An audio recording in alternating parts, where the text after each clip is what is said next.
Cristo el Señor resucitó, su amor fue más fuerte que la muerte.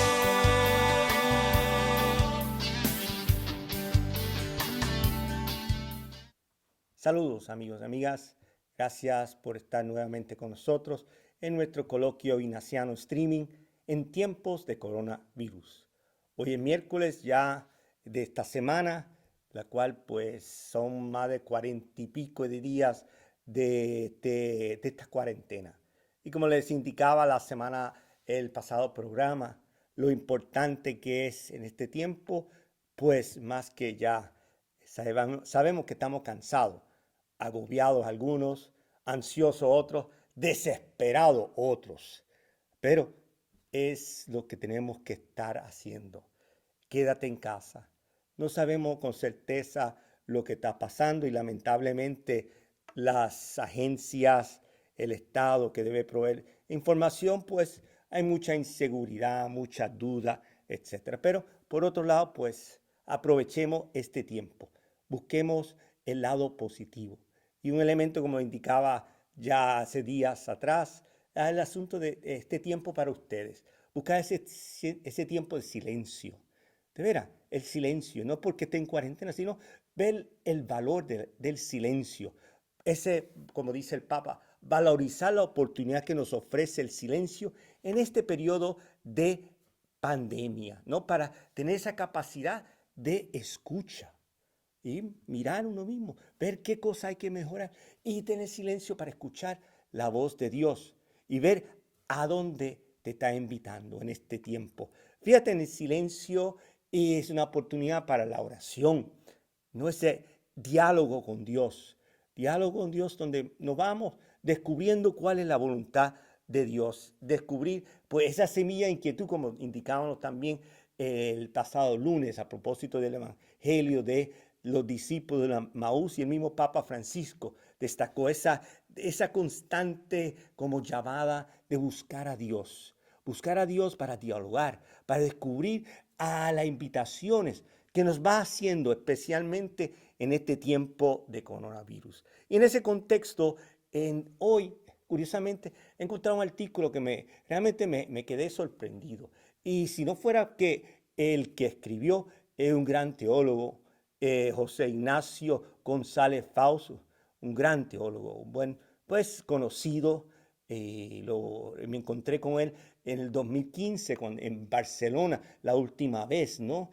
Y cuando alguien mencionó, pues, quién es el invitado, de Puerto Rico, se me acercó con mucha gentileza, tenía mucho cariño y respeto por el padre John Talbot, que en paz descanse, y hablaba con cariño de nuestra isla nación de Puerto Rico. Pues hoy José Ignacio escribe un artículo, San Ignacio y la COVID-19, según Le Monde Diplomatique. Él en ese periódico, ¿no? Muy interesante, él dice, en el número de abril, ¿no? Aparece un artículo que compara el coronavirus con los ejercicios espirituales de Ignacio de Loyola.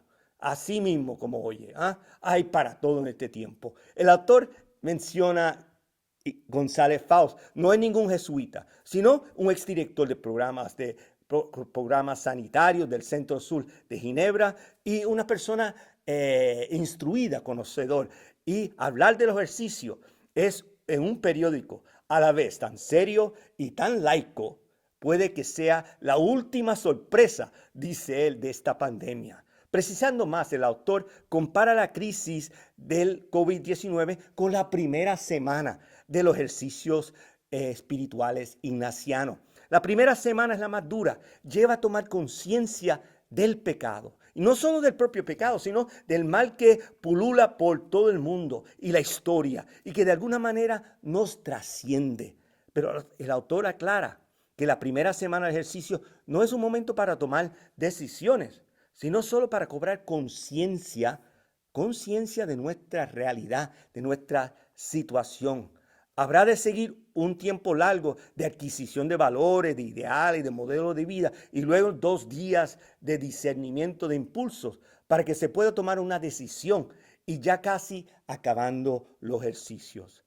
Al identificar nuestra situación de pandemia con la primera semana del ejercicio ignaciano, el autor llama a tomar conciencia del modelo de desarrollo que hemos construido, en el que mis beneficios son tus pérdidas, en el que es más revelante un futbolista que una enfermera, y más importante, producir armas que construir hospitales, y en el que la justicia es la propiedad privada a toda costa, y no el equilibrio entre los seres humanos y los recursos disponibles. Interesante estos criterios y estos elementos que nos trae este artículo. Estos principios pecaminosos se concretan después aquí y allá. Y aquí ponen un ejemplo y me sorprendieron porque esto en Italia, ¿no? En menos de 10 años, 2010 a 2016, desaparecieron 70,000 camas de hospitales. Se cerraron 175 unidades hospitalarias y las oficinas sanitarias locales autónomas pasaron de 642 en 1980 a solo 101. Ahora se pregunta uno cómo fue posible que el virus diera tan fuerte en Italia.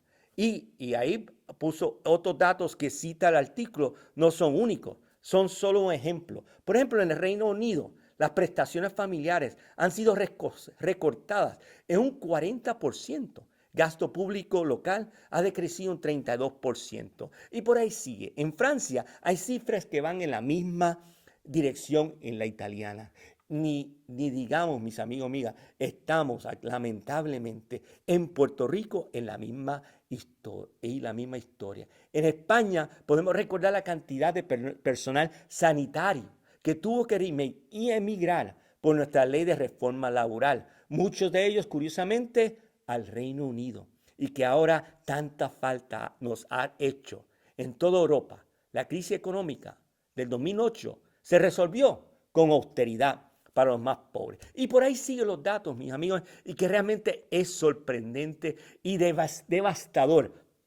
Ahora, ¿a qué vamos? Entonces, él no y hace una crítica, que los medios de comunicaciones, pues sí sabían, pero y a la vez, como escuchamos aquí en Puerto Rico, son muy críticos. Pero, por desgracia, sí que podemos entender, pues, que ante este hecho, silencio. Y un filósofo, Noam Chomsky, dice en una entrevista a una revista italiana, el Limefasto, dice, evitar una pandemia no produce ningún beneficio. En cambio, cuando ya la epidemia ha estallado, preparar vacunas y medicamentos es una gran fuente de ganancias. Esto es terrible. Estos son más o menos los datos. Volviendo a esa primera semana del ejercicio ignaciano, la cuestión está ahora en reconocer nuestro pecado, sentir profundo arrepentimiento, buscar el perdón con un propósito de enmienda. Como escribe el artículo, comentó, lo importante no es tanto que superemos esta crisis, sino que se produzca un cambio que haga que las cosas nunca más vuelvan a ser como antes. De lo contrario, si regresamos a aquello que nos condujo a esta pandemia, continuaremos en riesgo de padecer una nueva. Y así es. Y repitió, empezó a hablar de otras crisis, en la crisis 2008, como algunos presidentes, hay que mejorar, hay que refundar el capitalismo, hay que desarrollar otros modelos. Sin conciencia y arrepentimiento del pecado, no hay nada que hacer. Lo mejor es dejar los ejercicios.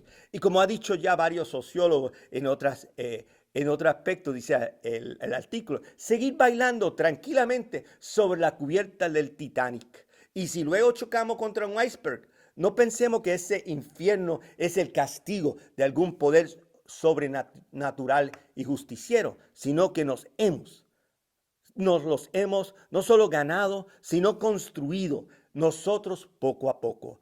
Y si me permite, dice González Faust, añadir una coma al autor de Le Monde Diplomatique, San Ignacio quiere que entremos en la primera semana con la convicción de que vivimos para algo. Y esa meta en nuestra vida debe dejarnos indiferente ante todos los demás. La palabra indiferencia no suena bien hoy porque suena demasiado pasotismo, a que nada me importa. Sí, es verdad, Pero por eso hay que destacar que la indiferencia ignaciana supone una preferencia, aquello para lo que vivo. Pues bien, si la meta de nuestra vida es la auténtica, entonces la indiferencia se convierte en libertad. Esa palabra tan sagrada y esa meta tan anhelada hoy. En cualquier caso, si la meta de mi vida es el dinero, eso me volverá indiferente ante toda la enfermedad o el hambre o miseria que pueda haber en mi entorno. En todo caso, yo daré una limosna, no para algo, para no parecer indiferente.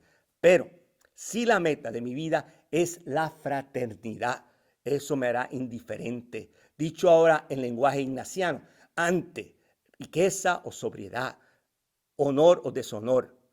Y ahí está la verdadera y la máxima libertad. Mis amigos, amigas, sí, hay que tomar conciencia dónde estamos. Sí, tomar conciencia, pues hemos visto esta primera semana ignaciana a partir, pues, del ámbito social, pero a nivel personal, ¿cómo vamos? Hay un gran reto.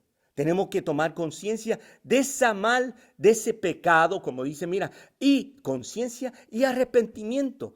De que arrepentimiento y que luego dice ante la misericordia infinita de Dios que propósito y enmiendo. ¿A qué me invita el Señor para mejorar, para enfrentar esta nueva crisis?